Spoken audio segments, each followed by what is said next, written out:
disponible sur le marché, facilement reconnaissable il a fait grâce cette au annonce en logo début de ACP. soirée au cours d'une Ces médicaments sont vendus avec le cadre de la plateforme politique de l'Union Sacrée de la Nation. Cette rencontre tenue au siège de l'Union Sacrée dans la commune de La Gombe a rassemblé une trentaine de figures influentes du présidium autour de plusieurs sujets majeurs de l'actualité politique nationale. Selon le secrétaire permanent de l'Union Sacrée, le professeur André Bata Beto Okumesu, l'annonce la plus entendue de la soirée a été celle du remaniement ministériel. Désormais confirmé par le chef de l'État, le nouveau gouvernement dont la publication est prévue d'ici le 8 août sera réduit à moins de 50 membres contre 54 actuellement et intégrera de personnalités issues de l'opposition et de la société civile dans une volonté d'inclusivité et d'efficacité. Question, sans dialogue, sans la MOUCA telle que proposée par la SENCO, aurons-nous un gouvernement véritablement d'une cohésion nationale? C'est la grande question du jour. On va essayer de changer avec vous. Chers auditeurs et auditrices de la radio Liberté Kinshasa, de nouveau merci de votre fidélité parce que vous nous avez choisi ce matin. Vous prenez sur la Tongo Alelo, on va parler Congo, notre pays, avec votre numéro standard, les 82 33 33 749, 082 33 33 749. Vous nous suivez depuis la France. Nous parlons France parce que nous avons ici dans ce studio, mon auditrice Nabiso, c'est vrai qu'elle nous suit à travers YouTube, c'est TV Radio officiel. Elle est là avec nous aujourd'hui dans ce studio. Elle est la fille de notre invité. Elle est bien entendu avec nous dans ces studios pour vous dire que nous sommes suivis à travers le monde et on aura le plaisir justement de la poser une ou des questions dans le cadre de la magazine à nos rendez-vous auditeurs. Deuxième partie, premier numéro de la semaine que nous recevons pour vous dans ces studios, monsieur Jean-Marie Béa. Il est président national à la partie politique Congo Uni Congo Fort. Jean-Marie Béa, merci d'être venu ce jour après plusieurs semaines d'absence. Vous allez bien? Vous allez dans Congo, vous revenez? En tout cas, merci bien à l'auditeur Nabiso, Nazalakite.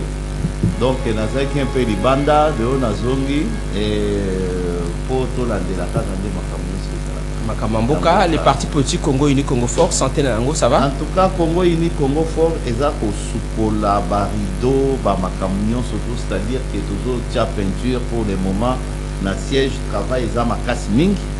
Pour repartir en tout cas Ndengue et Sengeli. Je pense qu'à partir de la semaine prochaine, Tobandi, Bao Balimba comme membre. Alors il y aura une forme de lancement et adhésion massive. Oui, na collocation na TVA la semaine prochaine pour toper ça numéro Sika, Makamwa Sika pour adhérer penza massif. En prélude d'élection en 2028 hein. Bon, élection 2028 pour Nabiso Congo Uni Congo Fort, tous aussi à vous donc mais tous allez venir ça c'est fort. Attention, oui. Quelqu'un parlait de 10 ans de plus pour Tshisekedi d'ici. Non, alors que beaucoup disent que si mandat na Kenda, Mboka Izamala Mouté, Nzaleleki tout ça, on ça promettait qui avait qui a attaqué Bango à partir à Goma, attaqué Bango aujourd'hui Goma est sous occupation tout ça. J'aimerais quand même que vous puissiez être vous savez le bano vérité, elles sont à besoin le bas qui m'a bezali. Bon, en tout cas, Goma, président promettait que biso nyonso tozomona assister na bitumba. Tozomona ndenge bitumba ezali. Bitumba ko kana moninga ke na roboma na kotilisa ye, mais yango nde esukisi makambo te. Ndenge tozomona président zali kobunda makasi, lelo tozomona pe position pe ya Kagame, bakomi ko entraîner ye, akomi ko ya ko ba traîner ye plutôt.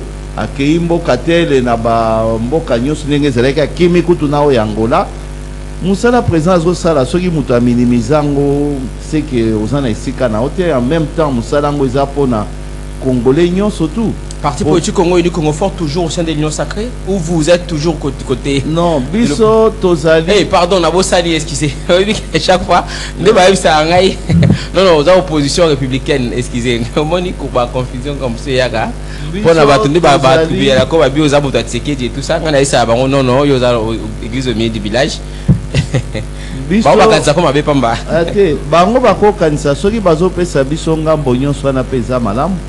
Parce que façon à redéfinir, il faut redéfinir une autre politique dans le Canabiso. Ah, ça veut dire politique quand aux alliés n'ango ya kala, ya que aux alliés opposants, il faut y un président. Aux alliés opposants, donc yo aux anarchistes, anarchistes c'est-à-dire muto a kendara contre sens ya makamundenge ezokende za politique malamu te biso tozali bo opposant opposition républicaine tino là to bozo bozo sukola ba rideau tant mususu bo sa déclaration d'adhésion officielle te tokoki kokota na union sacrée te tokota pe na opposition ya ba Fayulu pete tozali na opposition ya république po opposition ya Fayulu lokola nde na monaka ndeko na ngao Serge Kaboko ayakawa ata Fayulu akomi kobeta na mulangi ya bandobi na kaka donc ozomona atiki musique makomo beta na mulangi ya bandobi na kaka donc ozomona yangwana biso tozali bongo te biso tozali opposition républicaine c'est-à-dire pour le peuple pour république que ne malam soto moni ke Fayulu nde mutasengeli tokoloba Fayulu nde mutasengeli azar soki to moni ke yena nuté est-ce que vraiment na ebe jamais ba ko lo ba ke Fayulu na ina yete ngana Fayulu mais azabo soki tozana ba relation moko kutu makasi koleka mais oka ki peut quand même oka ki ba rimer parce que peut-être tout à l'heure là nous parlons on va aborder la question vous avez René Rimer qui a comme premier ministre oka ki te na landaki surtout que akende kokutana na président oui mais après na président ezali ouverture munene c'est un grand homme politique kanisa na niveau na yewana alongwe ake kokutana na président ezala ici maré que élection ena zwaki mais te amikitisi te po élection soki azwaka élection wana elekaka wana ya tour oyo akendeki sans chemise mutakala donc akutoki koloba te ke azwaki bato nyonso toyebi ke Félix Nemutu apasaki alors la bika ndenge bato balonso ba mais ya wana azolakisa bato soki aganyaka ya 2018 mais les autres ils à 2023 papa Foufou lamba babi élection là aux zaki élection zaki simulacre vraie élection c'est même en 2018 bon ce qui élection aux zaki simulacre to moni biso nyonso penza ke to votaki pour na présidence to votaki ba député ba ibaki oyo ba député to moni ke ba ibaki mais zaki élection couplée et c'est ma sika moko mais ba député bango ba député ba bimaki ndenge na bango po kanisa même soki ezalaki nanité comment est-ce que ministre intérieur akiko kende élection en même temps ça peut ministre intérieur et qui kozala te ma ministre par exemple enseignement ake élection na aucune élection mais ozali na opposant na yo professeur to enseignant ya école primaire Jean-Marie Béard on va aborder le profondeur ezaka makambo tozosenga ke yango biso tozosenga ke 2028 élection ezala te tina ya élection ezate bakimisa biso Tshisekedi atika nanu papa bazokimisa biso lokola bambwa liboma donc outi nene bisa bino auti nani masina kuna babambi mabanga bimi kota njili akati mai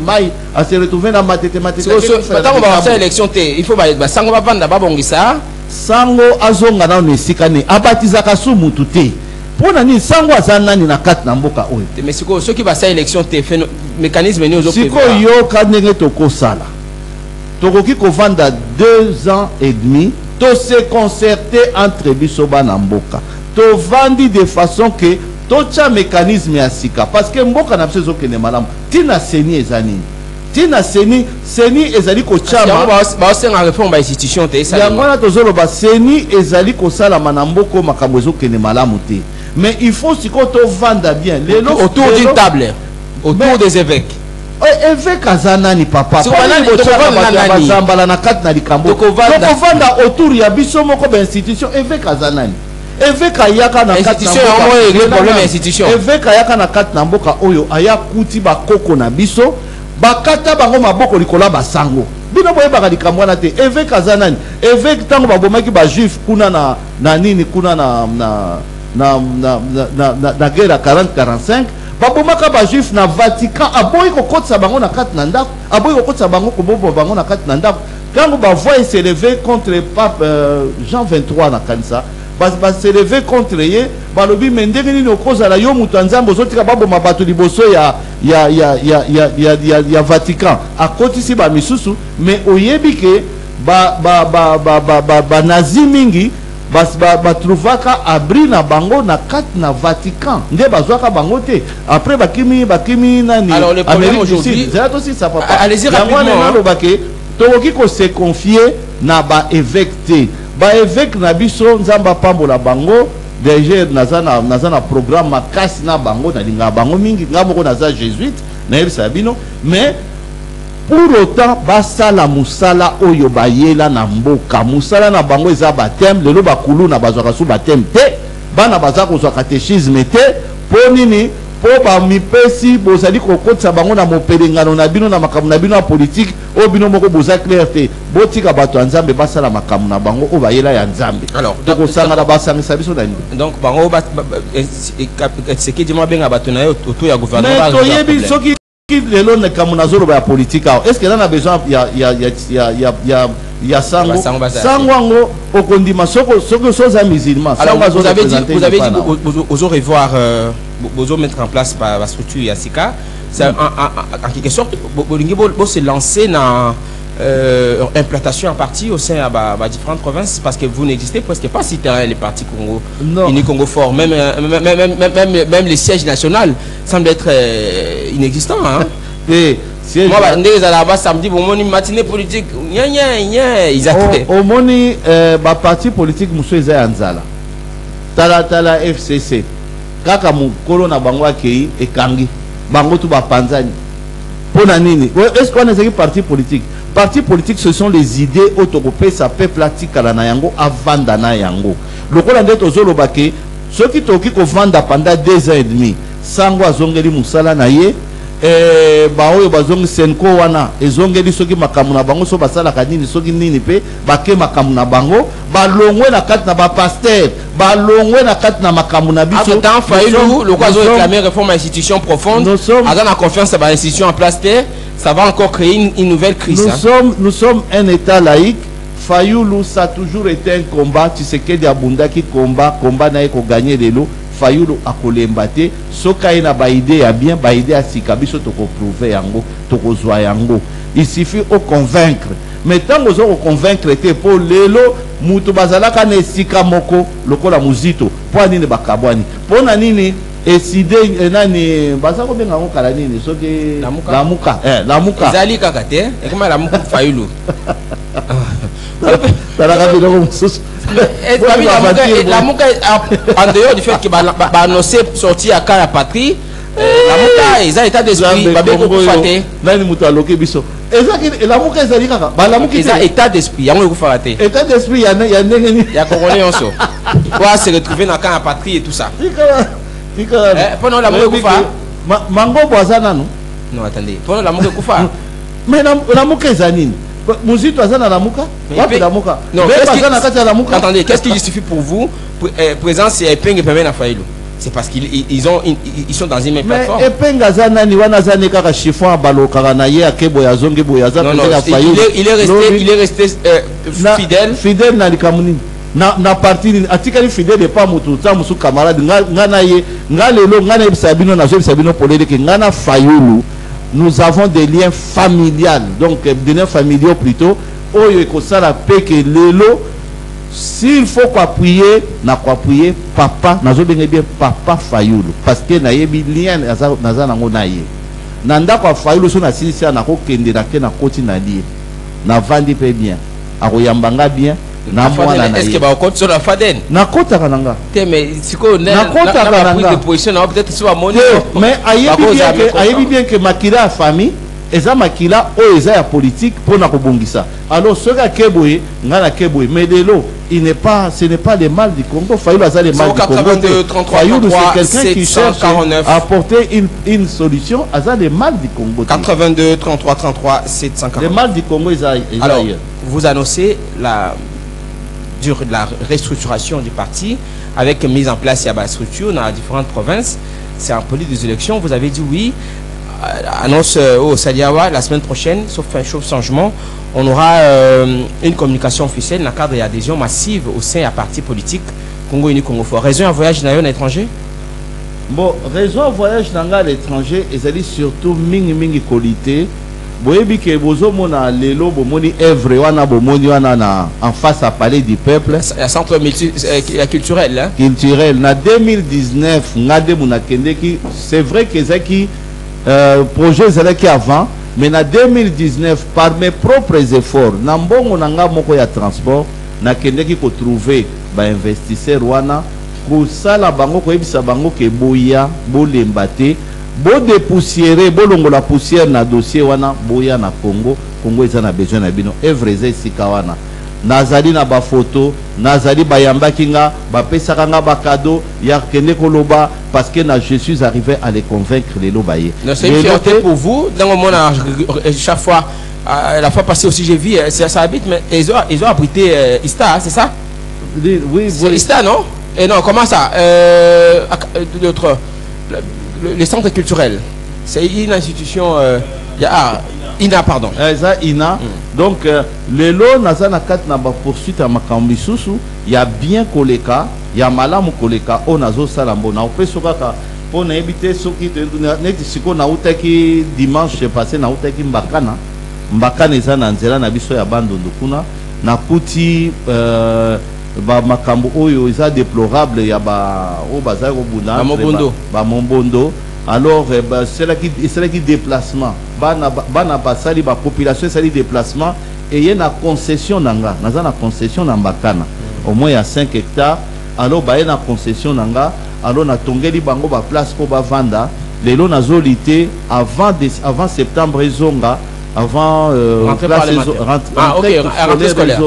Na kende kuna na luka moyen na tongela banana école et puis na réhabilité malamu. Tout ça, na tongere bango quand même moi ba place ya ba famille hein, ba famille basi na bazemi c'est décevant bande konangai o ya yaka bande konangai ya bateke ngamu nazo ebisabino pona lelo naza muluba mais lobi na changera nanga bikolo po naza congolais naza na droit ko zo ekolo nyonso to eza yanga. Donc d'ici là vous... mais pona lelo ne nazo ebisabino na muluba mais tala ndenge nazo kende kuna pona kosunga bande konanga esalinga pasi mingi naza na ba photo na kangaki na bana baza bana ya mike alors nazo senga na gouvernement mbongo boza nango po bofuta nga mbongo nanga bofuta nga banyongo nanga na kende kosalisa bana oyo. Le gouvernement n'est pas il est insolvable. On a makamusu menacé à Kanda yango na lobby po na aider na aider kasi balinga ko futa mbongo omoni aba so 44 millions ebimi pe kende kona na Barcelone ce qui va ce que ça peut on ça congolais mbongo on est en sous 10 millions 20 millions combien allez on a problème c'est ça les choses sérieuses qu'il faut évoquer. Vous avez suivi par révélation Constant Mutamba ça il y a instruction à faire naé ça prouve combien des fois combien les autorités congolaises parfois to pe ba collaborateur bazo sunga bango te pona kota la ba priorité. En tout cas bazo sunga penda mingi te pono lo ba bien bazo sunga mingi. Mais on doit continuer à soutenir chef de l'État. Chef de l'État azali yemoko. Tout ça la différence. Le gouvernement est exécutif. C'est lui la tête hein. Bon chef de l'État présider c'est organisé.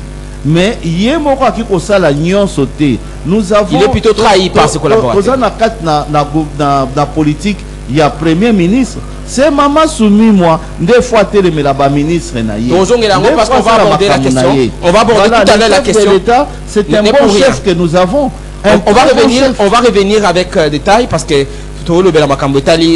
Madame Suminoa tout à l'heure qui a été confirmée par le chef de l'État elle sera reconduite Premier ministre Yambo Kanabiso. On va essayer d'analyser cette question avec la formation prochaine du gouvernement. Le président a annoncé il y aura réduction il y a nombre et à portefeuille il y a un ministère il y a gouvernement 54 et Kolongwa 54 en deçà à 50 à peu près le président l'a dit et puis il y aura une nouvelle intégration membre il y a opposition société civile va intégrer le gouvernement. On va y revenir pour avoir vos points de vue avant tous avant de connaître à Singapour. C'était le week-end. On va dire un mot aussi sur les procès Kabila mais bien avant d'y arriver j'aimerais quand même vous êtes fait accompagner ce matin par Madame Zoé Béa, je préfère l'appeler Madame parce qu'elle est venue de la France, elle nous suit souvent. Oui. Vous suivez papa à travers Rendez-vous auditeurs, magazine Radio Liberté Kinshasa, à travers YouTube. Oui. Vos impressions d'abord par rapport à son intervention ce matin. Vous êtes fier d'elle, vous êtes venu préparer, elle vous a amené pour préparer la succession au sein du parti. Oui. C'est ça? Non, juste... un voyage, une visite? Oui, voilà. Non, je sais que ne soyez pas stressé. Oui. Soyez détendu. Je sais que vous êtes stressé. Vous venez de quel pays? De Paris. De Paris. Oui. Oui, justement, vous suivez régulièrement papa. Oui. Vous savez qu'il s'est engagé au-delà de ses affaires dans le monde politique. Oui. Vous êtes fier de ça? Très fier. Très fier de ça. Et vous appelez Zoé Béa. Oui. Zoé Béa, c'est une première d'être au Congo? Non, du tout. Je suis déjà venue visiter le pays beaucoup de fois. Mais vous connaissez quand même, je voulais dire, vous avez une idée sur la politique congolaise? Non, mais je connais les acteurs. Oui, quelques hommes qui ont beaucoup fait pour le pays, notamment Patrice Lumumba. Patrice Lumumba, oui. Oui. Et on m'a dit, d'ailleurs, on m'a soufflé bien avant cette émission que vous avez été voir le statut de Lumumba où est logé la dent. On a retrouvé cette dent-là. Moïse, va retrouver en haut. Où est logé une partie de son corps, j'aimerais dire. Est-ce que qu'est-ce que vous retenez de Lumumba? Parce que vous parlez de Lumumba. Je ne vais pas vous stresser beaucoup avec des questions. Bien que la grande question sera posée à papa de savoir si elle vous a amené, bien que vous vous dites non, si elle vous a amené préparer sa succession au sein du parti, vous préparez déjà un relève. Je dirais, vous maîtrisez l'histoire de Lumumba quand même? Oui, quand même. Comme j'ai voulu en apprendre plus sur mon pays. Donc du coup j'ai regardé beaucoup de reportages par rapport à comment on a eu notre indépendance, ça a commencé d'où et comment ça s'est déroulé. Et j'ai regardé des films et j'en ai beaucoup appris sur Patrice Lumumba. Et c'est un homme qui a beaucoup fait pour le pays du Congo. Héros national. Oui. Elle a donné sa vie pour que le Congo soit Congo aujourd'hui, un Congo indépendant, un Congo qui selon vous... les acteurs qui le dirigent aujourd'hui, les animateurs des différentes institutions, font bien leur travail. Je vais vous poser cette question selon vous. Vous êtes en France, vous vivez mieux que nous, parce que vous savez que nous qui avons des familles en Europe, où vous vivez, nous venons régulièrement vers vous. Qu'est-ce que ça vous dit quand nous sommes obligés d'appeler une sœur ou une cousine qui est en France pour nous apporter une assistance dans tel autre domaine, parce qu'on n'est pas peut-être capable de le faire à notre niveau? Vous êtes congolaise, qu'est-ce que ça vous fait en termes de sentiments? Ça me fait mal parce que je trouve que c'est un pays qui peut être très très développé et il est riche, et pour moi c'est le peuple, il doit avoir les moyens comme le gouvernement a les moyens. Comment vous avez déjà sillonné la ville? Parce que vous êtes arrivé plusieurs fois. Quels sont les endroits qui vous marquent le plus à Kinshasa? En termes de visite, parce que vous avez sillonné, papa vous a amené, vous avez visité à Limité, visité le changeur de Limité, et puis un autre endroit? Le changeur de Limité, déjà ça m'a beaucoup touché, et il y avait un autre endroit qui ne maîtrise pas les lieux. Mais d'abord, la situation, je dirais, j'ai pas de la vie de Kinshasa. Au village, non, je pense que vous n'avez peut-être pas encore été au village. Hein? Non. Encore pas. Je pense qu'avec le temps, on va vous amener voir le village de papa. On va aller à l'Équateur la semaine prochaine. D'accord. Alors, à Kinshasa, comment vous trouvez? Est-ce que les gens vivent mieux? La propriété je me parle de ça. Qu'est-ce que vous retenez en termes de vos impressions, justement? Moi, je trouve que c'est un très beau pays. C'est un pays qui peut être mieux développé pour les gens. En fait, on voit qu'il y a une différence. C'est soit tu es riche, ou c'est soit tu as les moyens, ou c'est soit tu ne l'as pas.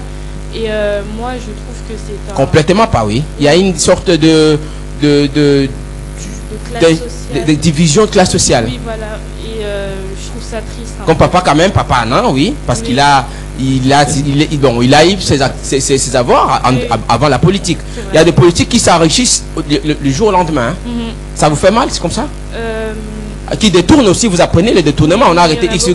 Bon, je ne voulais pas vous impliquer dans la politique, mais c'est parce que les politiques qui nous gèrent et qui nous dirigent, vous comprenez qu'il y a une sorte d'injustice sociale. Oui, vous voyez les gens qui vous demandent l'argent tout au long du boulevard, oui, papa. Quand ils passent là, il y a des gens qui vous demandent, papa, bon, 1000 francs et tout ça. Il y a des aveugles et tout ça qui ne sont pas pris en compte par les autorités. Ça vous fait mal. Ça me fait une interpellation à tous ceux qui vous suivent. Et quelle est la vision que vous avez prochainement pour le Congo? Est-ce que vous envisagez embrasser la vie politique un jour, faire comme papa pour apporter de l'assistance à tous ceux qui en souffrent? Parce que papa l'a dit tout à l'heure, il a été en Bakana, dans sa concession, où il loge les Congolais qui sont en difficulté par rapport à la crise qui se vit dans cette partie de la République. Est-ce que vous avez une idée demain d'apporter aussi votre pierre à l'édifice? Pour le pays, là, comme ça, non, je suis un peu... Vous n'êtes pas encore engagé? Oui, voilà, je ne suis pas encore engagé. Vous avez fait des études, oui, en Europe? Oui, j'ai fait des études en Europe. Vous continuez à faire? Oui. Là, vous faites quel domaine de formation? Vous êtes à quel domaine de formation? Je suis au lycée et je vais rentrer en première. Oui, et vous envisagez embrasser quel domaine? Le droit. Ah, vous voulez être avocate demain? Oui, voilà. Magistrate, avocate? Avocate. Vous comptez revenir travailler au Congo? Si j'en ai les moyens, peut-être, pourquoi pas, vraiment.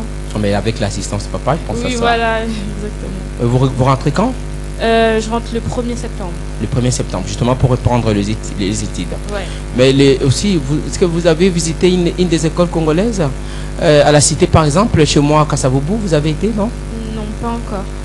Mais comment vous voyez cette différence de qualité en termes de formation? Est-ce que vous avez des frères et sœurs, des cousins, cousines qui sont à Congo? Est-ce que vous les avez visités? Vous avez échangé avec eux? Quand vous parlez français aussi couramment comme ça, est-ce que vous avez eu le temps de parler avec eux? Non, j'ai pas de cousins. Non, mais de frères et sœurs quand même. Oui, même oui. les voisins avec qui vous échangez? Non, pas au Congo. On habite tous en Europe. Ah, ok. Bon, le Congo, quelle chance accordez-vous aux autorités, à ceux qui vous suivent? Est-ce que vous avez l'espoir que le Congo va changer? Parce que vous l'avez dit ici, que nous traversons de conditions difficiles où il y a une sorte d'injustice, où il y a une injustice criante. Vous avez parlé de différence qu'il y a entre le pauvre et qui se manifeste. Il y a un fossé énorme entre le riche et le pauvre. Oui. Ça vous dit quelque chose? Et qu'est-ce que vous demandez aux autorités? Que doivent faire les autorités pour que le Congo puisse sortir de ces situations, pour que nous bénéficions aussi de notre richesse? Vous avez dit que c'est un beau pays qui est potentiellement riche. Qu'est-ce que les autorités doivent faire? Elle s'appelle à une prise de conscience collective? Oui, une prise de conscience pour la population aussi, qui prennent en compte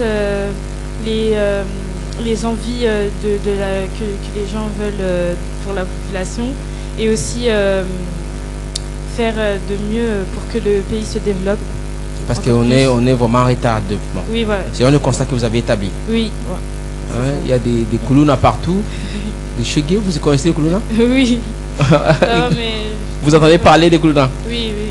J'ai déjà entendu parler. Ok, donnez-moi à tous ceux qui vous ont suivi depuis l'Europe, parce que il faut dire que l'émission, vous aurez cela, vous allez suivre ce programme. Et nous avons souhaité immortaliser votre passage, votre séjour en République démocratique du Congo. Vous êtes congolaise, vous vivez en Europe, vous avez de bons points de vue ici. Le Congo, c'est important.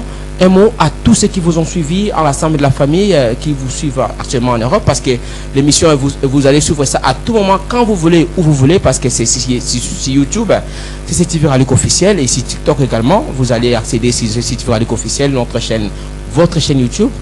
Et ça sera justement à la fin, les entretiens, avant que nous puissions revenir à notre invité principal de ce jour, que vous accompagnez, votre papa, Jean-Marie Béat. En tout cas, soyez tolérantes, parce que les gens appellent. Et quand ils appellent là, ils disent tout. Je vous demande d'être patient, ne pas avoir le cœur chaud, hein? Sinon vous allez sortir d'ici. Alors, vous regardez la caméra, elle est là, votre caméra. Vous lancez un mot à toutes les autorités qui vous suivent. Parce que vous avez fait un constat, le Congo ne va pas bien, les gens souffrent. Il y a un fossé entre le riche et le pauvre criant, parce que vous, en Europe, vous avez des avantages. Bien qu'en étant lycéenne, vous avez des avantages. On vous sécurise, vous avez une assurance santé garantie, où on vous traite régulièrement quand vous êtes malade. Mais chez moi, pour amener mon enfant à l'hôpital, je dois avoir les moyens. Si j'en ai pas, ça peut mal tourner. Vous regardez la caméra, vous dites, il y a ces autorités-là qui vous suivent aujourd'hui. Vous avez la chance de passer si les ondes de la radio Liberté Kinshasa, magazine, rendez-vous des auditeurs. Généralement, c'est à Lingala, Olobakape Lingala. Je comprends le Lingala. Mais Olobakape. Bon, ça sera à la fin. Regardez la caméra, vous lancez ces messages aux autorités. Pour faire que ça soit à Lingala, si vous voulez. Pour n'avoir konziba kolandayo, aux Congolaises, aux Kanapoto. Vous fallait que non, qui Congo non, tu le bats, oui. Le Lingala, oui, un peu. Bon, vous regardez la caméra. Vous lancez ces messages à ces autorités qui vous suivent pour le Congo, pour le Congolais, pour la bande de Konayo, Bazana Poto, pour la Okuti Bango, souffrir na Congo, Bako Sengambo, on n'a pas dans Zéla régulièrement. Qu'est-ce que les autorités Bakonziba Salanini pour que la situation est bonne, pour que leur situation puisse changer. Vous regardez la caméra, vous lancez votre message en lingala, peu importe la nature de ces lingala là, les gens vont comprendre et ils vont appeler peut-être en vous remerciant. Je rappelle que vous vous appelez Zoé Béa. La caméra. Elle est à vous, la caméra. Elle vous regarde.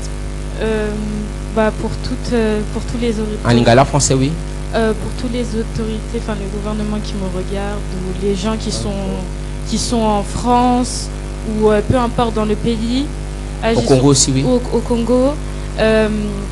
Agissons pour apprenez déjà de notre il faut qu'on apprenne déjà de notre pays et agissons parce qu'on peut agir pour ça va être nous la future génération qui peut changer le Congo et par rapport à l'amélioration de la situation du Congolais à Lingala je préfère na Lingala kombo na onani Zoé bakonzi ba kolanda yo ba oyebisi bango nini ba ndeko na yo nyonso oyebisi bango nini to telema et to agir pour na pays Congo et tokoki ko changer pays vous changer makambo ebele. Oui.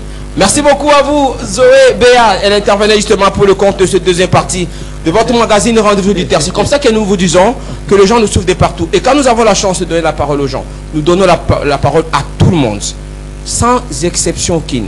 Merci. Et quand vous allez rentrer, vous allez saluer tous ces gens qui nous ont suivis. Ça sera à la fin de l'émission. Vous allez nous dire à quand vous allez revenir, après les interventions.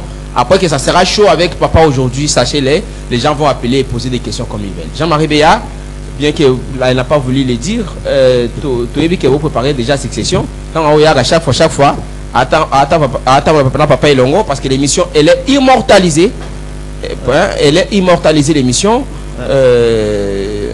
Peut-être un jour, comme ministre Lamboka, on va sortir cette émission pour dire qu'elle a déjà eu le goût de dire aux Congolais de changer. Va changer Makambo. Alors, elle semble avoir une vision autre que vous, hein? Oui. Pour y avoir la vérité, la vérité, Jean-Marie. Non. Aza libre d'esprit, hein? Déjà, vraiment très libre. Parce que nga moko naza muto liberté, yangona moni naza. Alobi vérité que pour la kanaye, banza les ali, ba congolais ba souffrir amoni pasi za makasi, les constats. Amoni yango il faut qu'on note que aza mwana botami na poto, akoli na poto, mais il y a un appel profond. Donc ça dit mbela moko boye ya kat na mozindo. Oezo kuguta na kati na wesu na kati pena musika na ye po aya koloba lingala o azali koloba oyo mokolo lelo po aya kotala makambo lumumba oyo azali koloba mokolo lelo oyo mbela pendezo uta musika na kati na ye mbela oyo ezali kaka po na ye te mbela oyo ezali même po na ba oyo nyonso bana na biso babotami kuna na bapoto oyo bazali bomonaki bino bonde basalaki ba marche contre makambo ya Rwanda. Bana na biso bazali ko souffrir o bazolinga ke mboka na bango ebonga ye azangi eloko te ayeba na nzala te nga papa ne na koli na kati na banzala mais ye ayebi yango te po akoli kuna abotami kuna metala posa na ye toyaki na ye yende moko yende muto yebisenga papa namoni muto oyo muto aza malamu kombo na ye Lumumba natangaki ye ngai moko nga natindika bango na makambo wana te atangi ye moko po na poto fotika mwana ye moko a s'exprimer soka kozala mécanicien aza mécanicien soka kozala électricien soka kozala moyembi kaka ye moko mwana a s'exprimer mais ya s'exprimer na droit ndenga otiko ebisa bino apa zolanda yango aza pe kozala pe mayele pe na kelasi. Alors omoni ke mbela oyo eza kouta na kati na mwana moko na makila ya Congolais. Le problème c'est que comme makila ya Congolais c'est par rapport aux autorités. Si toutes ces histoires alors aujourd'hui il n'y a pas un changement, c'est parce que les autorités n'agissent pas. Biso Congo ini Congo fort. Tokolite makasi, tokosala makasi pona bana oyo ya biso bazala reconnu na kati na mboka, bazwa pe nationalité congolaise. Ataba oyo babotami na parent moko aza français bango bazwa nationalité congolaise bezala ndenge parce que tokoki kovanda na nationalité kaka moko te la reconnaissance de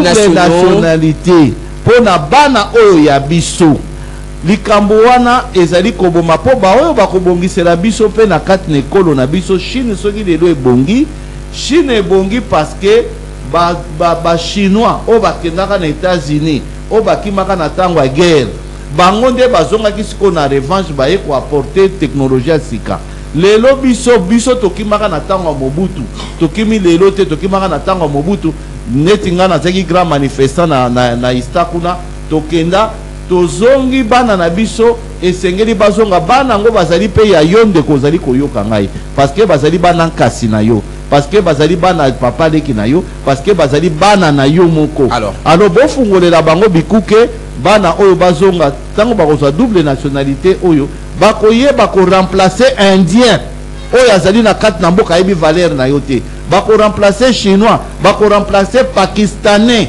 oyo azali kosala eloko te investisseur mobimba c'est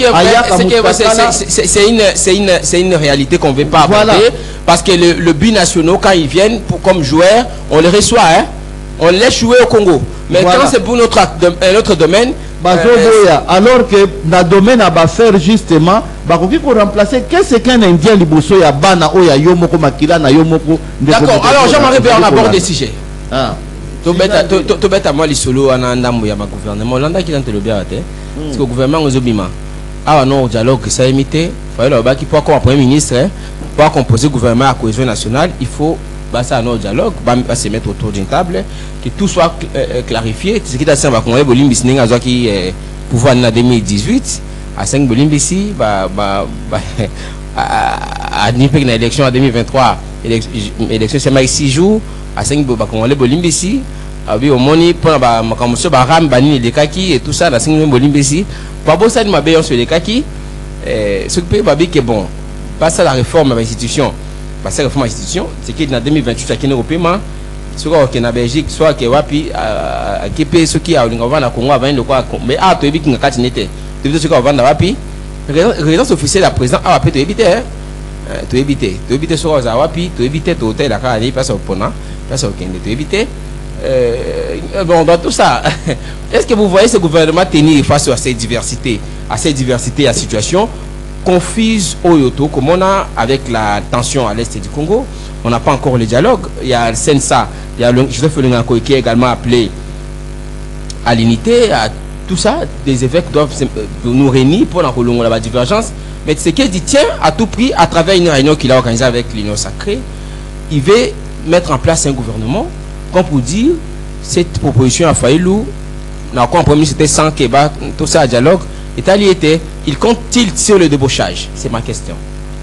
Bon, Ndekonabiso Fayoulou Azali ko représenter Mbokate. Elingolo bate ke Fayoulou elingolo ba Congo te. Fayoulou elingolo ba Congo te. Déjà elingiko lo bangai te. Pas politique. Non, influence pardon. Influence. Ya nani ya yemoko na eside. Na bi influence politique. Ya wana lobi influence ni azana yango po azako influencer le côté. Ce qui est bon qui influencé et bon qui influencé la guerre na est. Alors ça il y a nini ye Fayulu depuis guerre bandi ake kokutana na Kagame te ayebise ke tika likambo oyo ake kokutana na été. Donc wana nyonso na eza ba passe-temps. Eza ba passe-temps oyo eza nango na tina te. Ndeko na biso Fayulu c'est un homme politique oyo aza ko pesa ba idée na ye. Ndenge ngai pe beya Jean-Marie naza ko pesa pe ba idée nanga mais peuple congolais a voté qui à la grande majorité a voté qui en tout cas Félix Tshisekedi lokola président lelo soko chango tembe ocheno tembe pour rien du tout alors kolobake omoni ko vanda mingi na basango okoya ko bosa na eloko zali bakene ko senga tubela pour nani kambo oyake non to etubela ndenge tozwa ke élection ya 2018 ko senga tubela na Rwanda Kagame limbisa biso ba bombo na tutindaki ndenge tokangaki ba soda na yo eza bongo te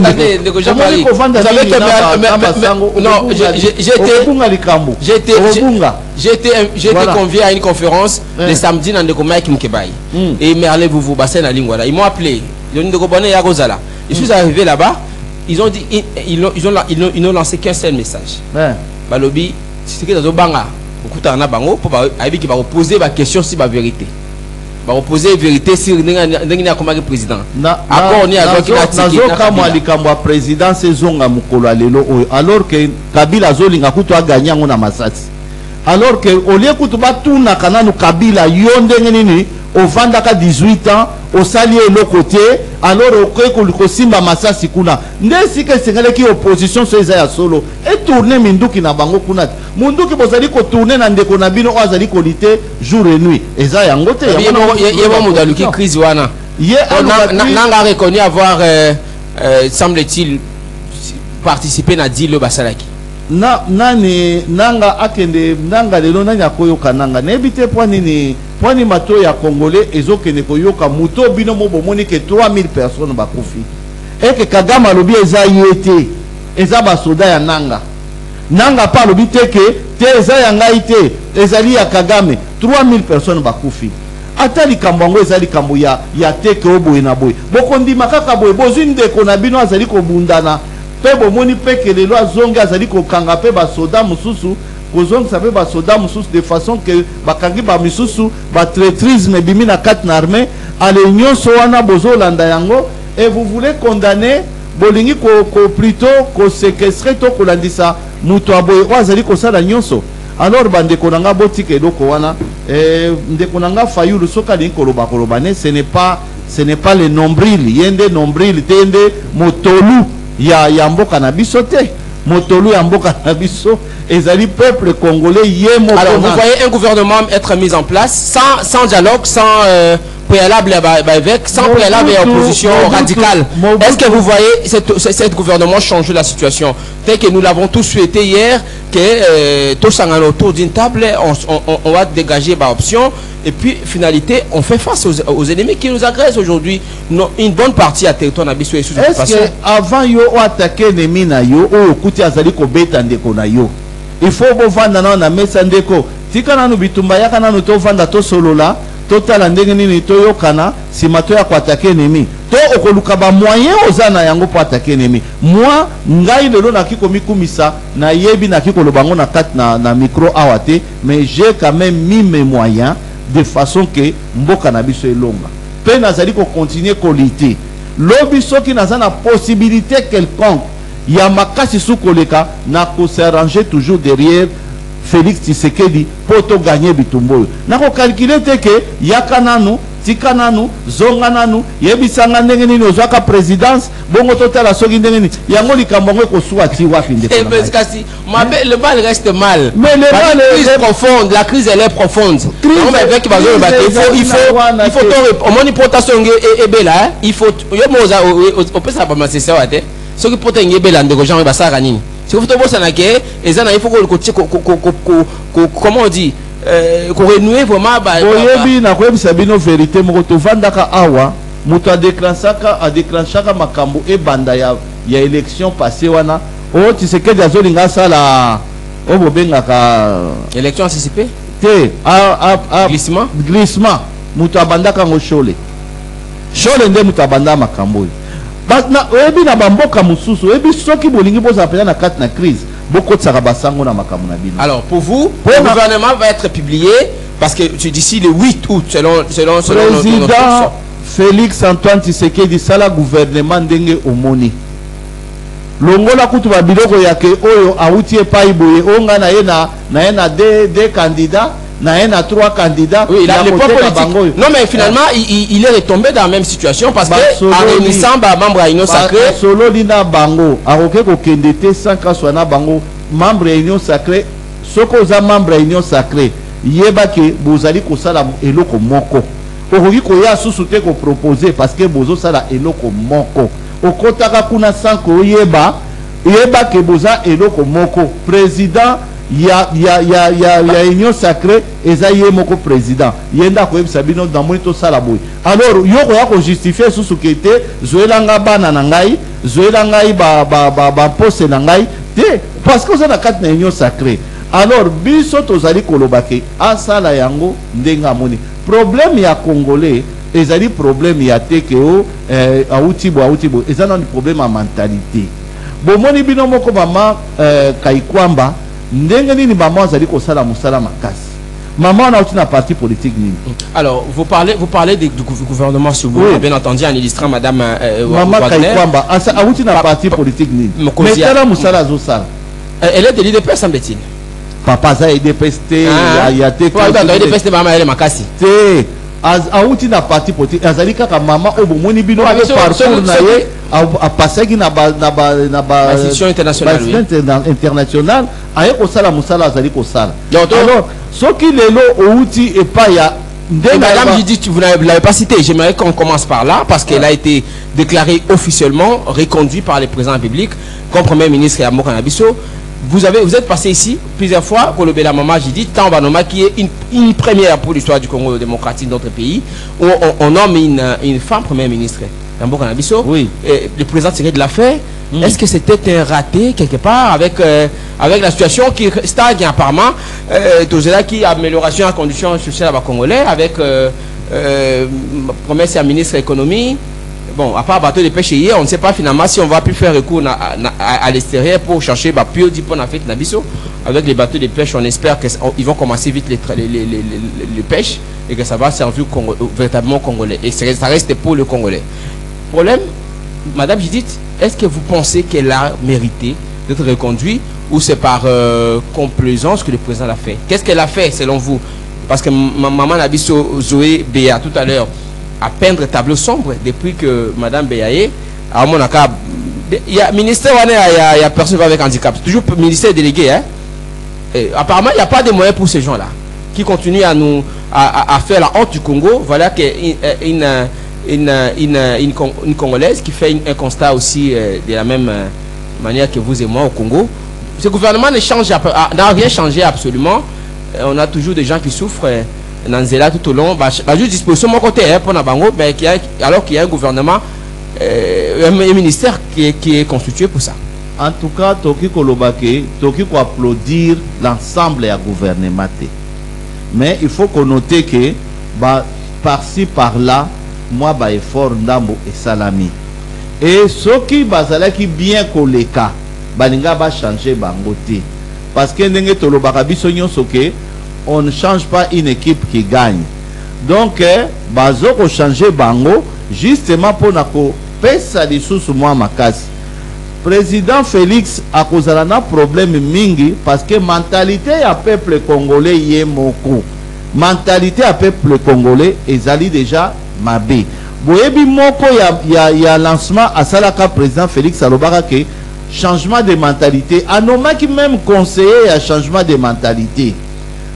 Nani na teli conseiller ngo yé corruption aïba bongo. La corruption on a mususu. Il a suivi sur la corruption. Ah bon. Là c'est juste il y a pas de la structure de mentalité à Zuyango alors que le kola zalaki ka congolais. Toza na nzela mulayi ya kosala. Mukolo ngo na moni bake na studio nani na ba remplacer kutu madame oyo wa sala émission moi mami lela pour basala nani messe ezaki un certain pack boy basala messe na place na benga kutu na DG oya nzamba c'est paix à son âme na ebisi kotike la bango place te mais bango na bango mo bakanisaki ke soki basali église soki basali messe soki ba prêtre baye soki basango baye nde mentalité ko changer mentalité à peuple changera bongo te mentalité à peuple ezali tout un effort où il faut bosser là sur le plan travail sur le plan nani motema ya mboka yango na patriotisme nde mentalité ezali ko changer okene na bamboka mususu basambela kate batre bakanzambe te mais okuta na kati na mboka wana ata mutu moko ayibaka te okende par exemple na ba Dubai okotika téléphone mutu akoyiba te okende par exemple na Helsinki mutu akoyiba ote. Alors la taille du gouvernement aussi un autre aspect. Un autre aspect. Ndenge président azokende na changement ya gouvernement c'est une bonne chose. Tozo mekalelo to mekaki tozu kaikwamba donc akiko tikala. Madame Judith, clairement, vous n'avez pas répondu à ma question. Madame Judith, est-ce qu'elle vous a convaincu comme impulsion la tête du gouvernement? Madame Judith, oui, c'est vrai qu'il faut à ça la moi mingi koleka. Bon, Babundi mingi n'est constat mutama tout au long mandat na que bon balé on a vu cela détournement. On a vu cela détournement ah na suka constat mutama singa benga yepa aya ko témoigner. On sait pas ce qu'on a sur ayate, il peut nous avoir constaté ma sortie gouvernement. Bon, il y a un toujours que Madame Judith Azal la capitaine il y a équipe. Capitaine à équipe il y a mon beta rabal été. Donc capitaine à équipe Azali wana ba joueur nyon surtout faut ba composer na ye. Yangona omoni que ba makambo oyo ya kouta na ba parti politique. Soki capitaine équipe ye auti sikoyo na nini moko ya C. Alors que la division ya C. Mais le bâtiment capitaine pour na ba valeur na ye. Mais il y a na kati sikoyo na kati équipe. O trouver mutu mususu ya zako s'appuyer sur Mbemba, azako s'appuyer sur IDPS, azako s'appuyer sur Bouye, bazako composer malamu te. Bazako composer malamu te yo kana bisa yo azako composer malamu te po mutu équipe wana yebike so ba meki ko longola ye Mbemba ko kotela ye. So ba meki ko longola ye mutu il n'est pas influent. Ezali te kaza influence te. Tozali ko kende sur capacité na ko sala. Azana musala ko sala capacité zana yango mais l'ingi pas le baquet on a sur la détournement non façon ya sur la détournement comme ennemi na ye bongo allez abundiso petit on va expliquer peuple façon ya organiser façon ndenge toza ko sala la politique yango na loba que politique il faut échanger façon à organiser que oya memi maki oya memi ba poussin oya memi boye Mbemba memi yaye muzito ameni ya biloko wana politique biloko wana faut ici là d'ailleurs biso Congo ini Congo fort tozali kolobake na kat na ba proposition na biso et ko koma mutu mandat moko pour une vie c'est-à-dire soko zalaka député mbala moko pendant 5 ans pardon oki ko zonge la sous-député te donc un mandat une vie ozu no mutu lokola bahati ozu lokola mutu neti ata azonga to azonga nanu papa ozu mutu lokola bahati ozu lokola mutu neti oyo mboso papa et kosala sonité et kosala sonité bato bozokola na soupe populaire bozokola na soupe populaire bokoba billionnaire na soupe populaire donc depuis bobanda bozali kaka wana bokolongwaka te nyonso wana amour à Congo mwana yeyo ayelelwa azana moins de 15 ans est-ce que azana amour à Congo te ayeyo aruti musika azana nyonso na poto mais azana amour à Congo te amour à Congo eza makila alors il faut to komana un mandat une vie donc osali mandat moko olongwe okoki ko investir mbongo na yo na profil nini abato na prochain gouvernement. D'abord taille gouvernement a tenu présent à comprendre finalement que il faudrait réduire le train de façon drastique train de vie à l'institution parce que l'institution ça ne sert à rien en réalité.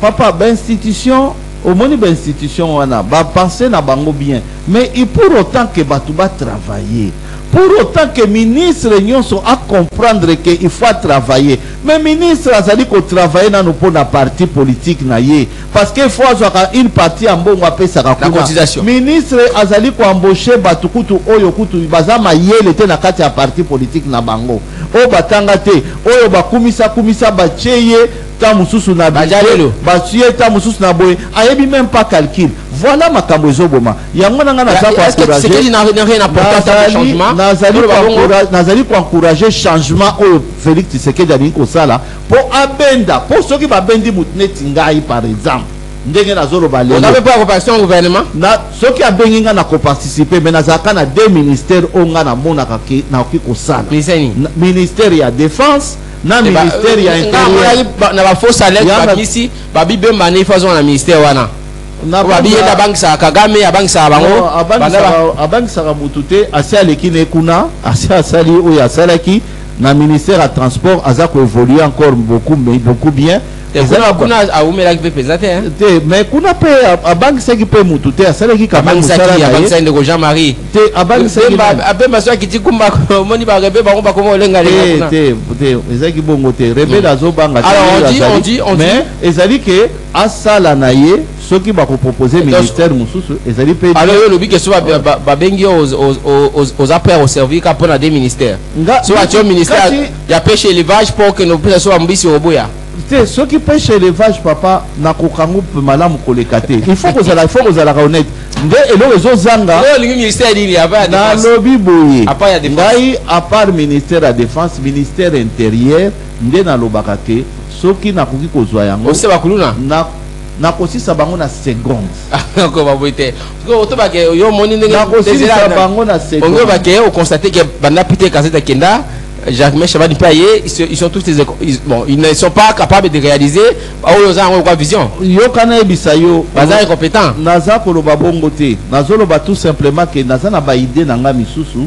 Oyo bango pe baza pe na bao ya bango. O ba bango ils ont fait ça résultat la mo. Oyo bango et pe si résultat na ndenge na niveau moko boye.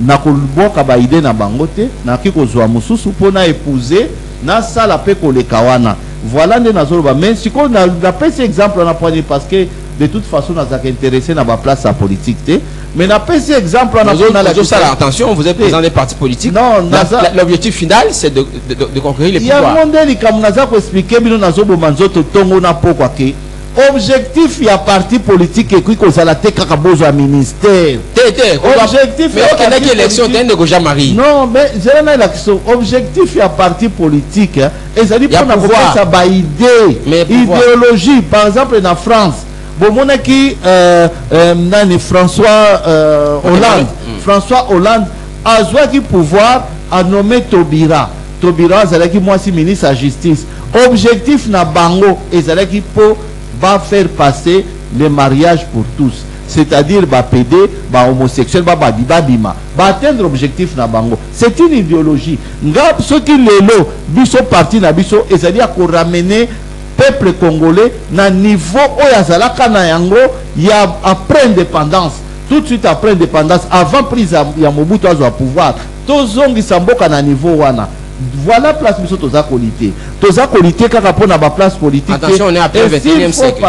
Qu'est-ce qu'il y avait hier qu'on n'a pas que nous regrettons d'avoir par exemple tozali koloba tozali ki na ba devise na biso mbongo na biso ezaki échangé par à l'étranger une fois après indépendance nani binomo boyebi même que nani on peut dire qu'autant d'années après l'indépendance le Congo, à travers les dirigeants Nango, tu sais que Dieu peut ils sont incapables de ramener le Congo à ce niveau-là.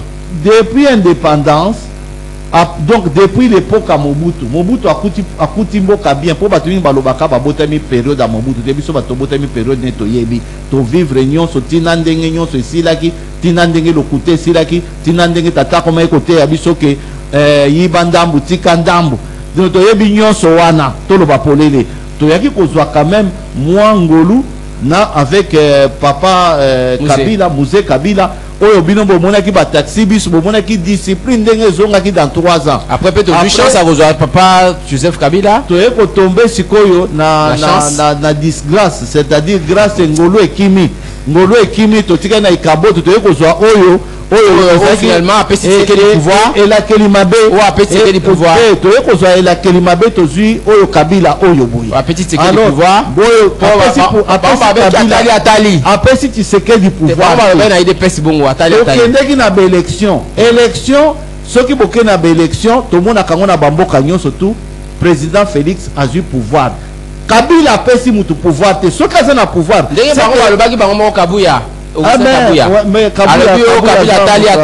Atali alors Jean-Marie je rappelle qu'il est nazola qui s'appelle que Kabuya akoki koloba makamyo salobi wana eza makamyo na ye mais bisinga par exemple na yebi Kabuya te na pesa epe mbote te alors nazali koloba tout simplement que président Félix Tshisekedi a eu pouvoir en bonne et due forme en 2018 d'accord aye ko confirmango na 2023 lelo tozomona ba effort ya makambo nyonso surtout à salaki ndenge ezali ko kende timu kola lelo président national du parti politique Congo Uni Congo Fort Jean-Marie Béa, nous le recevons pour vous. Il est initiateur de ce parti politique qui annonce pour bientôt le lancement d'une adhésion massive, de l'adhésion massive au sein du parti. On nous dit que tout est en train d'être rénové, hein, même les partis. On ira visiter, on sera là pour voir réellement si les travaux sont évoluent normalement. Avec l'annonce du voyage, il annonce un voyage prochain pour l'Équateur, la province de l'Équateur, en Mbandaka donc, la chef-lieu, avec les différentes tournées et implantations. On va rentrer de façon que Bandekonazo senga bino vraiment nauti komona bana nauti komona on va bovanda bolingana toza bandeko ba makambo oyo ya mboka kobunda entre bikolo ezana tina. On va y revenir. 082 33 33 nazo senga biso to senga retour ya 11 provinces parce que ba 26 provinces oyo et na ko kabola biso. D'accord. Tozonga jamais les problèmes. Quelles peuvent être les priorités du gouvernement au Ekobima? Parce que tout est prioritaire au Congo apparemment. Déjà, mais Yambo, quelles sont les priorités aujourd'hui? En tout cas, ce gouvernement la priorité et profil là-bas membre on fait bango et technocrate. Vous avez appris que Matou a eu un arrêt à Paris, hein? Je suis RFI ce matin, son secrétaire général. Franklin Tchamala a confirmé qu'Azali, il a appelé par un numéro masqué a dit que Nazamala Moukalate n'a qu'à répondre à l'action bien que Nazan exil. Pour Habib, comme ça exil, Ningue, de Kojamari. Le Kotseke, comme ça exil, de Moïse. Abi Azan exil officiellement, mais place Azali, va partenaire, va télé Malamou, il va annoncer officiellement l'action va mener. Pour continuer le combat politique na bango mais babi il est mort de Franklin batuni aza mbokani na RFI il a dit non na habite pas Azali mais habite singa kaza malamu pas bien numéro masqué. Bon au moni muto Azali koloba uta dibulo anyoka abombali na kati ya dibulo anyoka ezana ko kanga bato kili tene ko kanga bato komika kabwe bakangi mutamba bakangi mutamba bakangi na nute yo naza ko samba d'ailleurs j'en profite pour na ebisarabino ke ngana mutamba c'est un lien vraiment efficace. Vous avez qui un regroupement moko mais avec une Mosinzo il y a beti Mosinzo ba mongo bimaki ameli bato tout ça asali azalaki ministre à justice but na biso aleka comme c'est ministre à justice ngai akomi ministre à justice akomi place esengele ki but na ngai laki tokabola ne mbongo te nazalaka na tina ya bambongo wana te nga mwana na nga botami ma chérie quand tu as trouvé la maison déjà construite non comment est notre villa là-bas Néo? Elle est très très bien. Voilà donc na botami na luka depuis avant na ya politique na somba banda mais l'abondance c'était bien. Naza na besoin d'abondance de bien te nga nazali touché par pauvreté à peuple nanga bato ba keseni nga na keseni na yebisaka bino ke na zalaki mingi mama nanga ba baptisé na Malula au cardinal Malula akolisinga na kati na bobangi nzambe na surtout que azali mwana liboso au cardinal Malula abatizaki mbongo pesaka nyonso te na banza na zanga moko pe na kati na likambo te eza pe na bato ebele oyo pe bazali ebele mitango ebele oyo baza ko banga pe nzambe priorité à gouvernement Jean-Marie. Alors priorité à gouvernement pour nanga na ko senga ke batala oyo nyonso balobaka na munoko. Qu'est-ce qui est prioritaire au Congo? Nyonso eza prioritaire mais batala o balobaka na munoko mais bazoko kisa yango te tozaki 32 millions à banzela et que sikanini ministre wa justice wa koti sika azongisela biso dossier oyo ya 32 millions tozwaki ya bamabulu po basi bamabulu mais mabulu e bakisami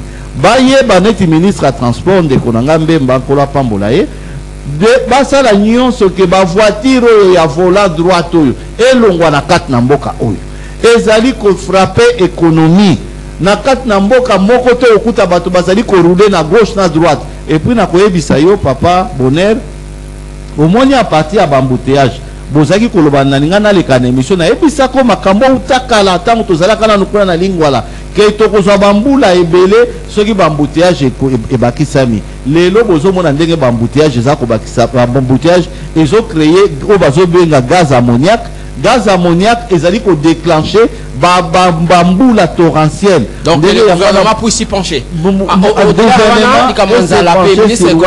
Alors changer professeur ministre économie tozali na ba jeune. Est-ce qu'il faut pas changer professeur Daniel Mukoko Samba? Tozali na ba jeune ba miser mingi sur ba jeune pour na kosala banzela. Est-ce que tozali na 40 ikambanzala? Est-ce qu'il faut pas changer professeur Daniel Mukoko Samba? Papa bonena nambakana yaka pembeni awa. Kopo nguba ya 1000 francs okokosilisa ngo te. Eloko ezoboma biso eza ba transport, eloko ezoboma biso eza banzela agricole. Alors ya nazoloba ke soki tocheka ba moyen tofungoli misu mutu ayibi bakangi ye, conscience ezonga, patriotisme ezala, prison ezala pour la bango. Règlement de compte. Bino omoni soki bakangi mutu ekomi règlement de compte. Mutambaza camarade. Balobi kamba Nicolas Kazadi jusque là azana air libre, mais quand na bande comme ça ezaki similaire presque. Soki ndeko ayibaki en tout cas ba kangaye tozana elikama ko bombe soki ayibaki bato baram bakanga bango pe bato baram eza autre chose, eza makaza spéculation. Allez, on reprend l'intervention. Je rappelle qu'on retrouve pour vous Jean-Marie Beya, il est président national du Parti politique Congo Uni Congo Fort. Allez, Zoé Beya, vous allez suivre pour une première fois dans ces studios les questions des auditeurs de la radio Liberté Kinshasa qui vont certainement s'apprendre à papa. D'accord. Et c'est qui est là pour supporter. Allez, je vous préviens pour ne pas être surpris. Allez, on va prendre l'intervention. 82 33 33 749. Allô, bonjour. Oui, bonjour Ndeko Bonheur. Bonjour Ndeko. Jean-Marie Mbote, Ndeko Persis, en commune à Katavou. L'encourager à nous. On a vu nos années dans plateau une française.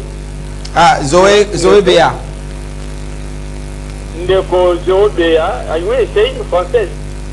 Donc, oui. Courage, là, c'est pas il faut papa qui on a décidé. Pour ça, la même option, courage vraiment dans la boana. Mais principalement, on a une année. Mais quel est le nom de Jean-Marie Béa a annoncé la question dans les médias est capable de la question à Lingala. Comme vous avez préparé que nous avons vacances dans King Awa. La question est Lingala. Mais nous, comment vous allez toujours défendre le Bangamoussous? Moi, nous avons Lingala, langue, l'autre, vous allez double nationalité, après, vous allez un côté. Et vous dérangez, papa. Merci beaucoup. Awa de Layo. Allô, bonjour. Oui.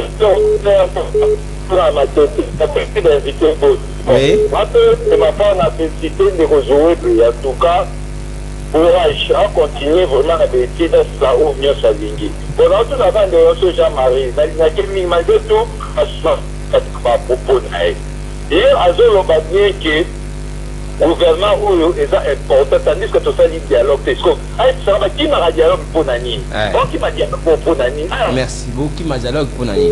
Alors, bonjour, la PCO Moté, la PCO de la collection président à partie familiale. Ce qu'on a eu, le rôle à préparer des institutions, il y a un politique de la moine. C'est que le secrétaire général est dans la maman. Vous avez suivi la question, hein? Avez-vous préparé succession, certainement? Secrétaire général est dans la maman, à Gaïba. Oui, papa. Ok. La petite moi la petite courage quand tu as de Kozoé. Problème en dialogue, mazo qui m'a dialogue, dialogue les gens ont jamais caché. Mazo préparé dialogue national matana na mango. Yango wana ba gouvernement ba le faut pas dire ça là le gouvernement soumis la Dieu. Pour le gouvernement soumis la Dieu, elle comme moyen ya maîtriser makambo, pour pas comme moyen pour continuer le bosso. Merci beaucoup. Allô, bonjour. Bonjour, la papa Béa, la PCP, madame Joël Mbote. Madame Zoé Béa.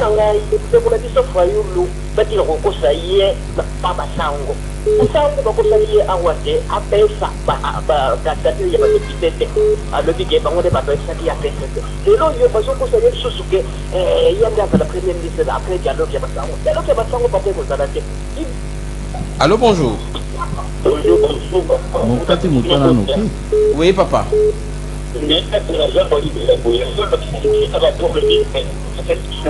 Il y a saturation réseau. Je suis désolé. Toujours Madame Moutende. Allô, bonjour. Allô? Donc on déplace mon pied parce que vous allez, hein?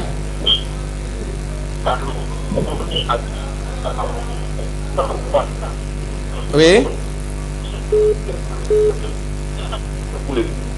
Allô, bonjour. On a un problème de saturation réseau. Toutes nos excuses, le réseau est tellement saturé. Nous allons relancer, rallumer justement votre standard. Réseau 82 33 33 749. 082 33 33 749. Merci à vous tous que nous suivez de partout à travers la République démocratique du Congo. Merci à vous, chers auditeurs et auditrices, téléspectateurs, téléspectatrices de votre magazine. Rendez-vous sur CCTV Radio officiel. Ceux qui nous suivent sur TikTok également, sur CCTV Radio officiel. Merci infiniment de votre sympathique attention. Nous restons pour vous de Jean-Marie Béa, hasard président national du Parti politique Congo Uni Congo Fort. Vous êtes très nombreux, vous qui nous suivez de partout. Allez, c'est parti pour une autre intervention. Supporter cette saturation réseau, ce n'est pas de notre faute. 82 33 33 749 082 33 33 749. Allô, bonjour. Oui, allô? Oui, papa, toujours. Oui. Toujours. Oui. Papa, papa, Marie, on a besoin de mon téléphone.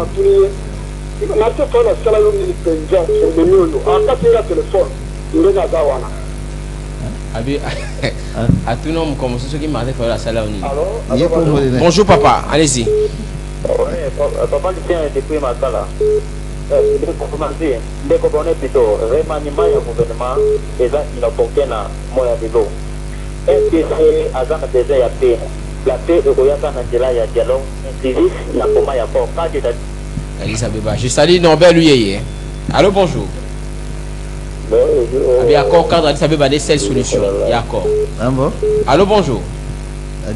Il y a accord cadre Addis Abeba. Bon, madame, pas posant en direct, allez-y. Hein? Oui. Mais c'est notre cas de métier. Toujours que papa, allez-y, toujours Kayo. Pendant que jamais arrêté vraiment un mois na de alors na kamala mais alors c'est contredire au moins moi na mise en place parce que souffrir alors na musu ko banda wa ti 2028 et là mboga na soto ça la photo de la pour 2028 photo ça sur des sur des demi sur ma na c'est normal. Merci beaucoup. Avec mon mission en place. 82 33 33 749 82. Elle a été votre opposante ces jours. Hein? Bon, en disant autrement que vous. Allô, bonjour. Oui, allô, bonjour.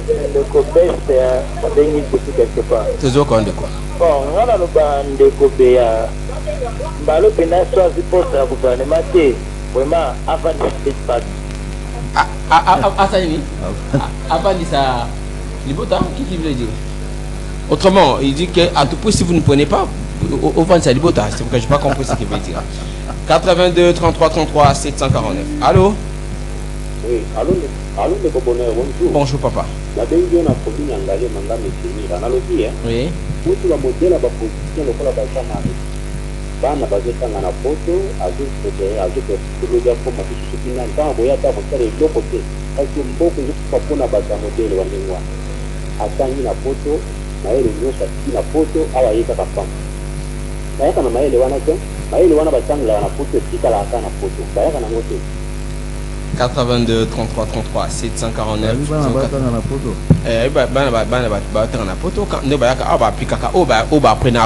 autrement c'est-à-dire que quand ils viennent ils sont butés à une autre réalité un peu comme vous et pourtant il n'a pas de terre natangi na poto bongo réalité ngo ndenge naza awa ndenge na créer déjà société munene naza na ba employé ya ebele na kati na société ndenge na sali ke bozwa lelo maison ya culture nyonso wana euti wapi soki natangaki kuna na kasa ya nzete ya bitabe hein po na mboka kuna tokomaka na kasa ya nzete ya bitabe ndenge na bomba ba papier ndenge nini po natangi na poto na ba papier ezali yango nde mayele evandi kotanga na poto ezali sumu te ya mabete au contraire. 82 33 33 749 on va aller citer rapidement pour toujours ngana ba mituna na bandeko ba tunio et puis on va revenir sur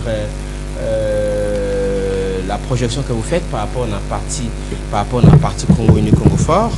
Merci à vous tous qui nous avez suivis et qui continuez à nous suivre parce qu'on est en direct si les gens de la radio Liberté Kinshasa.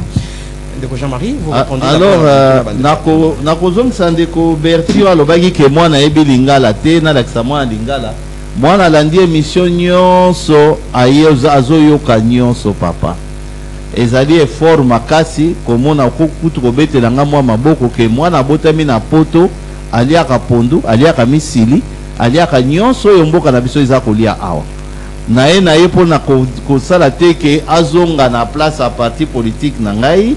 Non, parti politique ezali pona ba Congolais, tosali yango pona bénéfice ya ba Congolais, tozali kolite pona intérêt ya ba Congolais. Alors ndeko eza eloko moko malamu oyo azali mwana na yo. Donc lingala ndenga bandi koyeba ngo boye aza na moins de 15 ans. Donc tango alinga koma na ba 20 et quelques akoyeba ngo koleka, tango mususu akoyeba pe ndinga mususu. Kwanga aliaka nyonso aliaka ezali malamu. Ezali kaka ye moko te nazali koloba yango eza image ya bana na biso babotami na bamboko tokei. Yango tozali kosenga ki bana oyo totalela bango bazongela biso tokabola te nationalité eza ya bango po eza na kati na makila. Lelo eloko ezoloba kati na eza makila. Mukanda topimela bango mukanda te po makila na bango ezali koganga po na mboka na bango. Basalaki ba manifestation ebele awa tomona kita mususu pe ndambu ya mboka na biso bana ya ba age na bango basali manifestation te awa na mboka na biso me kuna na poto bafutaki banzela balongwe neti matadi baye ko manifester na Kinshasa. Alors topesa bango chance wana bandeko bazali koloba ke Fayulu asala ngai eloko nini asina ebisa bino mbala na mbala ke Fayulu soka zalaka kobeta bal na As Vita Club ndembe naza kotanga kombo na ete totanga ba acteur politique awa ndenge na tangi pe ya Kabila pe ndenge na tangi pe o nyonso pe ezali pe na kati na likambo ezali te ke tozoya kotanga mutu pona kotanga boy. D'ailleurs tozali ko encourager ye ndeko moko apesi réponse alobi ke Fayulu atika basango baza kokosa ye ngana insista kabilo na ebisa kabino mikolo nyonso eza na mboka moko te na mokili bongaka soki basango to bato eglise ya bazali sima omoni basango omoni ba pasteur omoni bato nyonso wana basambelaka muto oyo bamona te nzambe nani amona ye mutu moko te donc yo beza jésuite te tozali koloba boye wana eza likambo sikoyo ya foi. La foi doit être privée, c'est-à-dire makambo akondima osambelaka boye oza jésuite ozali boye eza makambo privé eza makambo kikoya na sur le plan national te. Sur le plan national tozali wana tozali o babengaka biso état laïque toza état laïque, c'est-à-dire tozali wana pona effort humain mutu nzamba cheyo apesi yo mboka oyo apesi yo yango teke po sango yaki ko benisa yo apesi yo mboka oyo teke po pasteur tela bimaki apesa bakoko na biso mboka oyo balati mangwanda bazali kotambola presque mitakala mboka oyo bakoko na biso ba défendre yango timu kola lelo nzambe baye koyela makambo nzambe sima tozali kosambela nzambe na biso ya bakoko nzambe ya bampungu. Alors lelo soki tondimi basango pona ni toza kotika bangunza pe sengeli bakota na kati na likambo ba église satanique pe sengeli bakota na kati na likambo parce que nyonso ezali spirituel. Toki kotika te totiki kaka basango bakimbangisi totiki bango bango bakota na kati na likambo te tovandela kaka likambo Fayulu azali koloba po basango bakota bango nde banani basala makambo na bango o bayelaka ndenge moko pe bangunza bamandona biso tokoli na tanga bamandona papa nani papa Bonheur tango biso tozala kokola mandona nde amandoka ta makambo mba oyibi mbongo na ndako tokende pa mandona bakobeta zeke elikambo pe komona na pe okomona pe te ke mwasi moko tolie pe na bandaka bamandona po nini mokolo lelo tozokokende kake pardon kake Fayulu plutôt excusez-moi que basango de fo ba ko vandisa biso ba ko kata likambo te eloko wana to changwa pa. D'ailleurs basango basalaki mission d'itinérance na bango bomonaki bakendeki na Rwanda. Est-ce que bomonaki baza na conclusion ba ozela accord po ba ke ba yango to lobi est-ce que bomonaki bomonaka mbongo na bango ya Rwanda yaka ko yamba bango amonaka bozo kota makambo etali bino te bomonaka ambongo na bango oyo akuna na Gabon ayaka ko yamba bango to ambongo na bango ya France ayaka te amonaki eza na tina te eza misala na bango te bavanda ba concrétiser bato ya tozo senga na ba pasteur oyo bazali tongo na poko na ba bureau ya ba ministre ko sambelela bango olie oyebiseke basala bongo olie oyebiseke ndeko nanga ministre oza mwana nanga ya paroisse oza moyibi tika ko yiba peuple aza ko mona passe yozo kende ko sambelela ye voilà ba biloko basambela ba ministre basambela ba généraux ndenge mo pe basango pe basambela ka pe batu misusu pe nyonso wana basango tambola te po ifo za na zamba ko tambola ta tamboli tia waketi na Kagame batamboli te omona kiango te nyonso eza na tina moko te batu bazongela musala na bango bazongela l'église et après nani Congolais azwa conscience azaka na mboka moko nous avons qu'un seul président il faut qu'on soutenir président Tshisekedi oyo aza ko soutenir te na ba effort aza ko sala nazo ba ko soutenir na ba effort aza ko sala bitumbeza na kati na mboka te ke to vandela to ya ko vanda soki to vande to landi ba dialogue boni ba se ba proposer biso papa depuis to banda dialogue ah oui, parce que ce que c'est qui colati coupé, tout vendre la dialogue coupé au Tobokayo. Donc on a vendre à cause de la. Sans discussion préalable avec le gouvernement qui sortira ne présage pas une crise sous-entendue. Mais c'est du non-sens déjà à couper l'évêque na kat na makambo. D'accord. C'est du non-sens. Nous retenons que pour d'ailleurs le gouvernement qui va sortir à attendre le président public et pour changer la situation.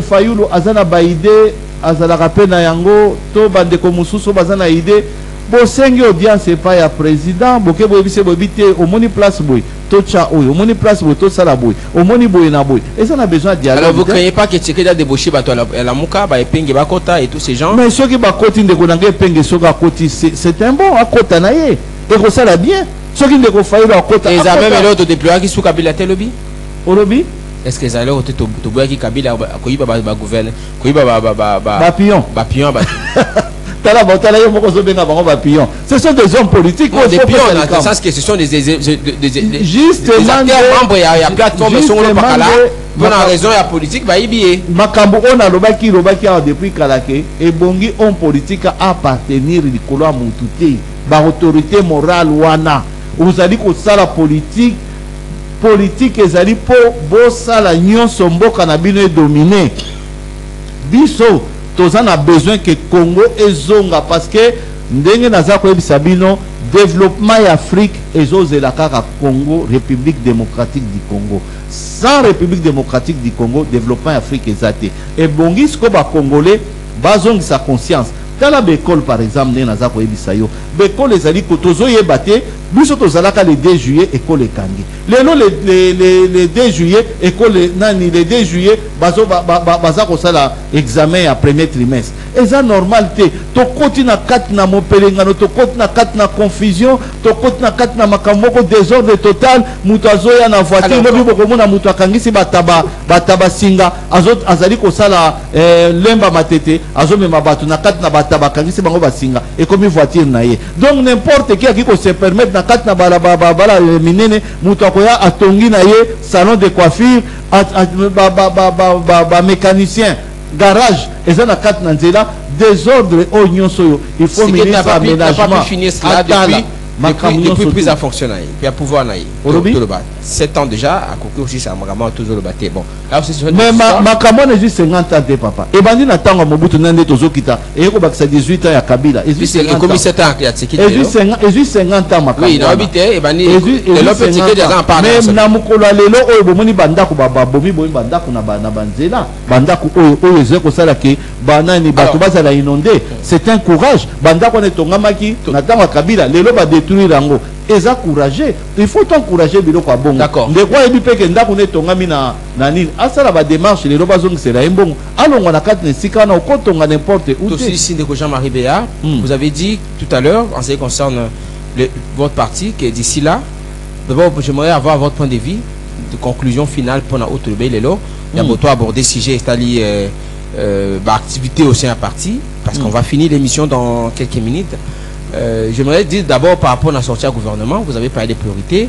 Les Congolais doivent avoir confiance toujours à ce gouvernement. Est-ce que vous ne craignez pas que le gouvernement est morné. Après, gouvernement, il y a cohésion, vraie cohésion, il y a après dialogue au Bandeko. En tout cas, Bandeko, Bopé sa confiance na Tata ya Ekolo, président Félix Tshisekedi.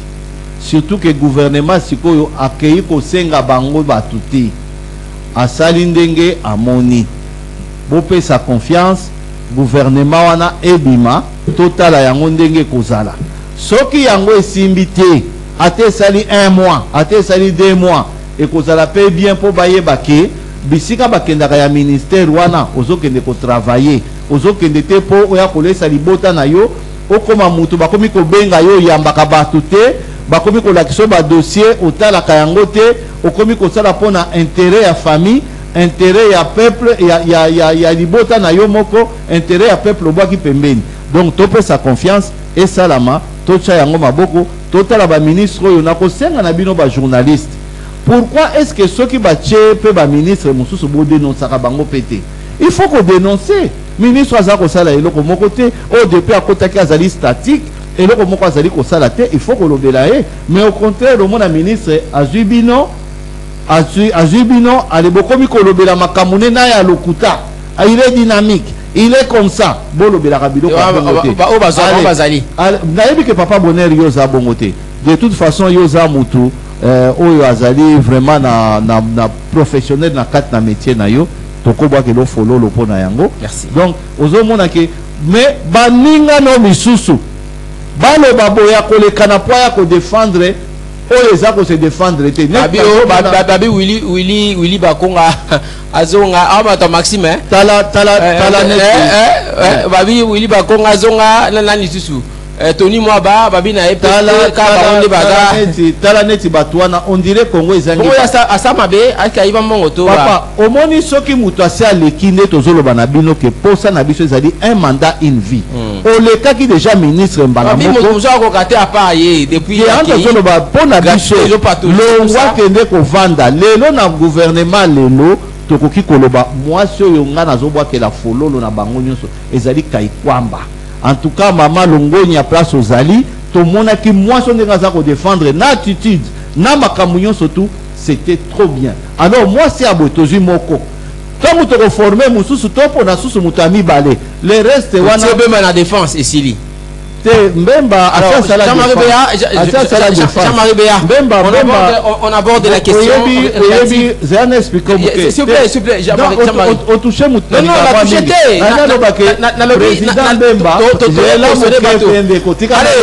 président Bemba, Azali national. Azali Moutouma, Monaki, normalement. Azana besoin, Azala poste. Qu'on vende sans poste. À qui qu'on vende sans poste. L'essentiel des alliés que Tolanda peut soutenir président. Donc mon équipe pendégué azali ko soutenir le président. Vous dites qu'il faut chercher élément pièce rare pour booster l'action et le gouvernement. Voilà, alors toza koloba ke les pouvoirs pour les pouvoirs, les ministères pour les ministères. Non. Est-ce que Bacha Lingavanda sans ministère? Tozali kolobake alongwa secrétaire. Bakaneti ya président Bahati ou bakaya ba Mikolo misusu to batu misusu pe oyo pe bacha. Est-ce que nani pa alongwa ino secrétaire nani oyo? Jalise busa so balongoli est-ce que yangwana nde tozolobake oya kolongwa na kati soki bache yete balongoli bache yete. Peuple congolais bobanga na binote ayela kandeli bumuna ye muyibi po yo ye mboka ezala kaka yo bacha akendeko muye mayo ndenge bacha lobaki babeti bale batie babi mais est-ce que facha comme luka o likabana pas politique babeti bale batie babi ba député de pour ba constituer majorité babi achena nani biso nyonso toyebi ke bango nyonso de balekana eza na corruption. Bison toyebi bongo nani mutaleki amndenga bien. Donc so amndenga bien ça so ba nommer bango te ba balongo soki ba mutalongwe po alongwe botalele malamu ndongolomisu yewana. Allez, on va finir l'émission. On va finir avec vous Jean-Marie Béa. Regardez la caméra. Oui. Président Fachi. Donc dans un futur proche, Robin Gabisso, En tout cas, dans un futur proche, Tozali Koloba, la siège déjà d'activité au Salima, bien, tout est rénové.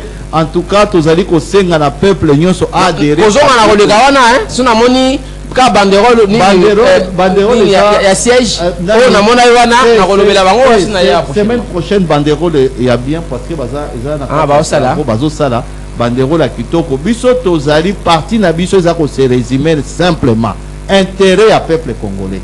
Intérêt que tu as ngai mon côté. On va ya place ba mona réalité. Est-ce que le siège est à même de recevoir na trompe et appel au lancé dans la ligue? Il y a un lobby qui est à couper sa jour nani na lié adhésion parce que tous na ba carte pe ya ba membre oyo izali biométrique to ko sala la bango yango to sito sobi ba matériel union surtout batu ba adhérer toza ko senga na chaque mutu oyo akwadere na parti na biso akozala actionnaire na place azali.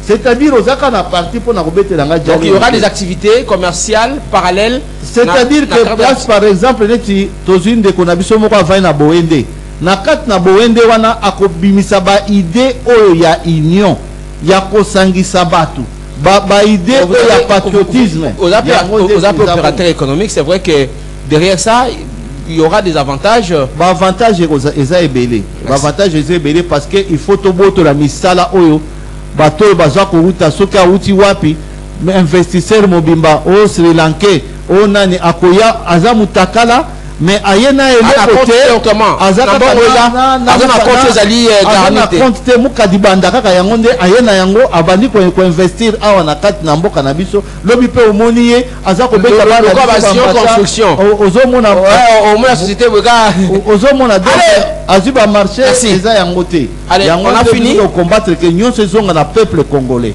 Zoé Béa, merci d'avoir été neutre. Vous avez assisté à cette émission. Bon, ils ont beaucoup dit de choses sur vous, beaucoup vous ont félicité aussi. On vous reproche de ne pas connaître parfaitement Lingala, mais papa a dit quelque part que vous l'avez suivi. Abi Oyebi Lingala, mais Oyebi Lingala te. Nani ndeko artiste il sali. Alobi Oyebi Lingala te, au sali soni abatoba. Yebi san ndeko artiste Oyebi Lingala. Na Yebi Lingala, na Yokaka Lingala et na loba nazo loba Lingala mais